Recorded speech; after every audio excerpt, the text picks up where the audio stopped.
Pada kali ini saya akan membahas tentang peperangan pada Perang Dunia Pertama yang dilakukan oleh Jerman di front timur. Perang Dunia Pertama merupakan konflik global yang terjadi antara tahun 1914 dan 1918.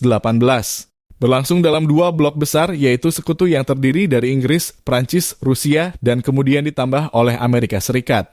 Sementara blok sentral terdiri dari Jerman, Austria, Hongaria, Turki Utsmani, dan Bulgaria. Front Timur adalah suatu teater operasi yang meliputi wilayah Eropa Timur, Eropa Tengah, Laut Baltik, dan Laut Hitam.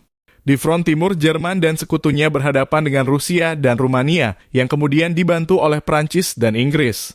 Cara peperangan di front timur memiliki karakteristik yang berbeda dengan front barat yang terkenal dengan perang parit yang berlarut-larut.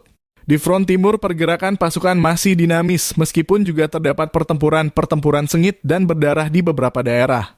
Salah satu pertempuran terbesar yang terjadi di front timur adalah pertempuran Tannenberg yang terjadi pada Agustus 1914. Di pertempuran Tannenberg, Jerman berhasil mengalahkan pasukan Rusia yang menyerbu Prusia Timur, wilayah Jerman di bagian timur. Dalam pertempuran ini, Jerman dipimpin oleh dua jenderal yang terkenal, yaitu Paul von Hindenburg dan Erich Ludendorff, sementara Rusia dipimpin oleh Alexander Samsonov dan Paul von Rennenkampf. Pertempuran ini berakhir dengan kemenangan telak Jerman yang menewaskan atau menangkap hampir 150.000 tentara Rusia, sedangkan Jerman hanya kehilangan sekitar 20.000 tentara. Selain itu, pertempuran Tannenberg juga mengakhiri ancaman Rusia terhadap Prusia Timur dan meningkatkan moral pasukan Jerman. Walaupun Jerman berhasil memenangkan pertempuran Tannenberg, hal itu tak lantas membuat mereka dapat menguasai front timur dengan mudah. Rusia masih memiliki sumber daya manusia yang sangat besar dan terus melancarkan serangan-serangan baru.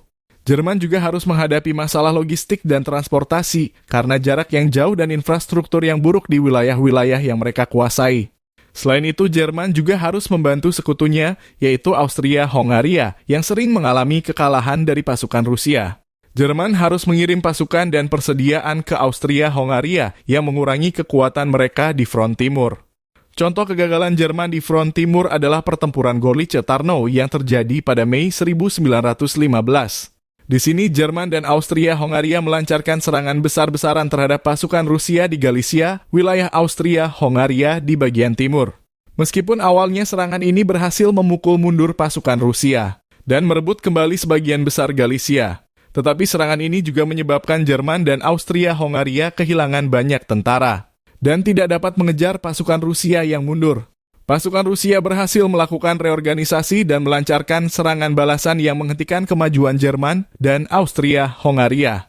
Perang di front timur berlangsung hingga tahun 1917 ketika terjadi perubahan besar di pihak Rusia.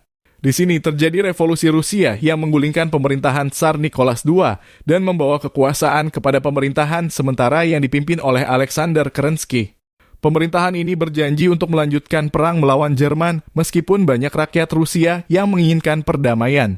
Namun pemerintahan ini juga harus menghadapi tantangan dari kaum Bolshevik yang dipimpin oleh Vladimir Lenin yang menginginkan revolusi sosialis dan penarikan dari perang. Pada November 1917, kaum Bolshevik berhasil mengambil alih kekuasaan di Rusia dan menyatakan bahwa mereka akan berunding dengan Jerman untuk mengakhiri perang. Pada Maret 1918, Rusia dan Jerman menandatangani perjanjian Brest-Litovsk yang mengakhiri perang di front timur. Perjanjian ini sangat merugikan Rusia karena mereka harus melepaskan banyak wilayah kepada Jerman dan sekutunya seperti Polandia, Ukraina, Finlandia, dan negara-negara Baltik. Perjanjian ini juga memicu perang saudara di Rusia antara kaum Bolshevik dan lawan-lawannya yang disebut sebagai pasukan putih. Dengan berakhirnya perang di front timur, Jerman berharap dapat memindahkan pasukan dan sumber dayanya ke front barat dan mengalahkan sekutu sebelum Amerika Serikat dapat mengirim bantuan yang signifikan. Namun harapan ini tidak terwujud karena sekutu berhasil menahan serangan-serangan Jerman di front barat dan menggempur posisi-posisi Jerman dengan bantuan pasukan Amerika Serikat. Pada bulan November 1918, Jerman mengakui kekalahan dan menandatangani gencatan senjata yang mengakhiri Perang Dunia Pertama. Semoga video ini bermanfaat dan menarik bagi Anda.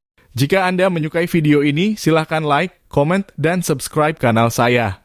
Terima kasih dan sampai jumpa di video selanjutnya.